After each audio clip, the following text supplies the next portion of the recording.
তো হ্যালো বন্ধুরা, অনেক দিন পরে তোমার সাথে রান্নার ভিডিও ভাবলাম শেয়ার করি। তো গরমটা তো অনেকই পড়েছে, আর আমাদের কলকাতায় তো প্রচণ্ড গরম পড়েছে। তো ভাবলাম চলো একটা চিকেন রেসিপি তোমাদের সাথে শেয়ার করি। আর সেরকম মতন তোমরা দেখতেই পেলে যে আমি সব ভেজিটেবলগুলো কেটে নিয়েছিলাম। তারপর এখানে আমি একটা প্রেশার কুকার বসিয়ে এখানে নিয়ে নিয়েছি আমুল লাইট বাটার। তো ফার্স্টে আমি দিয়ে দেবো আমুল লাইট বাটার 1 চামচ। যেহেতু ওখানে আমার প্রেশারটা প্রায় গরম হয়ে এসেছে, তো এখানে আমি নিয়ে নিয়েছি 1 চামচ আমুল লাইট বাটার। সেটা এখন আমি দিয়ে দিলাম প্রেশারের মধ্যে। আর হ্যাঁ, আজকে প্রেশারেই কিন্তু আমি মাংস রান্না করব, যেটাকে বলা হয় চিকেন স্টু। তো এই গরমে কিন্তু বেশি রসা কষা না খেয়ে এইভাবে একবার চিকেন স্টু কিন্তু ট্রাই করতেই পারো, ভাত দিয়ে কিন্তু খুব টেস্টি লাগে। তো চলো আজকে রান্নাটা তাহলে শুরু করা যাক। তো এখানে কিন্তু প্রায় বাটারটা আমার গলে এসছে। সবার ফার্স্টে আমি দিয়ে দেবো পেঁয়াজ কুচি। তো পেঁয়াজ কুচিটা আমি দিয়ে দিচ্ছি সবার ফার্স্টে। তো পেঁয়াজ কুচিটা হালকা একটু শ্যালো ফ্রাই হয়ে গেলে তারপরে এখানে আমি দিয়ে দেবো আদা রসুন কুচি, যেটা আমি আগের থেকে কুচিয়ে রেখেছিলাম। তো সেটাও এবার আমি একে একে দিয়ে দিলাম।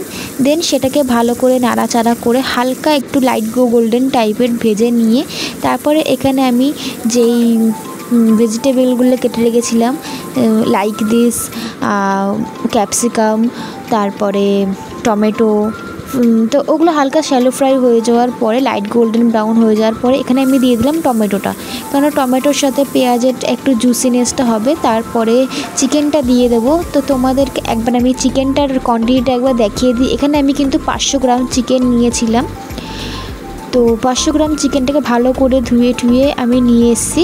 তো এবার যেই আমার ওই মশলাটা হয়ে গেছে ওখানে আমি দিয়ে দিলাম চিকেনটা। এবার চিকেনটা দেওয়ার পরে চিকেনের থেকে একটা জুস বেরোবে, তারপরে কিন্তু ওখানে ভেজিটেবলটা অ্যাড করব। তার আগে চলো একবার ভালো করে নাড়াচাড়া করিয়ে নিই। তো আমার যতক্ষণ না হালকা এখান থেকে তেলটা বেরোচ্ছে ততক্ষণ আমি একটুখানি মাংসটা একটুখানি ভেজে নিচ্ছি, তাহলে একটু টেস্টি হবে, যেহেতু একটু প্রেশারে করা হবে তাই জন্য। তো এখানে দেখতে পাচ্ছ আমার এখানে কিন্তু প্রায় কিন্তু হয়ে এসেছে।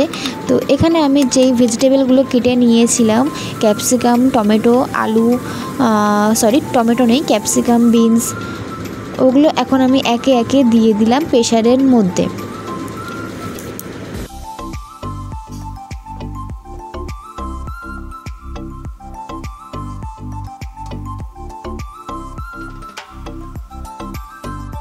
এবার আমি দিয়ে দেবো স্বাদ মতো নুন। নুনের কোয়ান্টিটিটা কিন্তু খুব ভালো বুঝে দিতে হবে।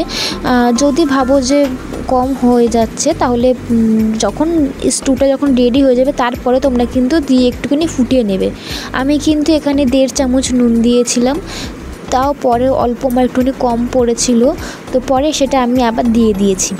তো নুন দেওয়ার পর এখানে আমি দিয়ে দিলাম হলুদ গুঁড়ো। আপনারা চাইলে দিতেও পারেন, আবার নাও দিতে পারেন, দিলে একটুখানি ভালো হয়। আর লঙ্কা গুঁড়োটাও আপনাদের ব্যাপার, সেটা দিতেও পারেন নাও দিতে পারেন। আমি আগে দিতাম না, বাট এখন যেহেতু আজকে একটুখানি দিয়েছি। তো এখানে আমি 2 চামচ হলুদ গুঁড়ো, 2 চামচ লঙ্কার গুঁড়ো আর 1.5 চামচ নুন, আর এখানে আমি জেকের একটা ব্ল্যাক পাউডার নিয়েছিলাম, সেটা এখানে আমি একটু দিয়ে দিলাম, প্রায় 1-2 চামচের মতন। আমার কিন্তু গোলমরিচটা খুবই ভালো লাগে, আমি এখানে 2-2.5 চামচ মতন গোলমরিচটা দিয়েছি। তারপরে সেটাকে ভালো করে নাড়াচাড়া করে একটুখানি মশলার সাথে মিশিয়ে নিয়ে তারপরে এখানে আমি পরিমাণ মতন জল দিয়ে দেবো। তার আগে আমি এটা ভালো করে পুরো কষিয়ে নেব, তারপরে এখানে আমি জল দিয়ে দিলাম। এখানে প্রায় 1/2 লিটারের মতন এখানে আমি জল দিয়েছিলাম। তো দেখতেই পাচ্ছ এমনই জল দিয়েছি যেখানে আমার পুরো সবজি মাংস টাংসগুলো সবই ডুবে গেছিলো। তো এরকমই জল দেবে আপনারা, আপনাদের স্টু যেরকম মাপ রাখবেন সেরকমই জল দেবেন। এখন প্রেশারটা কিন্তু একদম লো করেছিল, তো আমি একটু প্রেশারটা একটু জোরে দিয়ে দিলাম গ্যাসটা, যেহেতু একটুখানি ফুটে উঠবে। তো ফুটে উঠেছে এখানে আমার। তারপরে এখানে আমি দিয়ে দিলাম 1 চামচ বাটার। গ্যাসের পাশে যেহেতু ছিল তার জন্য আমার বাটারটা কিন্তু গলে গেছিলো। তো আপনারা আবার সাদা তেল ভাববেন না, এটা আমার বাটার ছিল। বাটারটা লাস্টে দিলেন একটুখানি ফ্লেভারটা ভালো আসে। তো এখানে বাটারটা দিয়ে দিয়েছি। এবার কিন্তু এই প্রেশারটা এবার আটকে দেবো, আটকে দিয়ে 2-3টে সিটি দেবো, তারপরেই কিন্তু আমার রেডি হয়ে যাবে চিকেন স্টু। তো এই গরমে চিকেন কষা না খেয়ে এইভাবে কিন্তু একবার ট্রাই করতে পারেন চিকেন স্টু।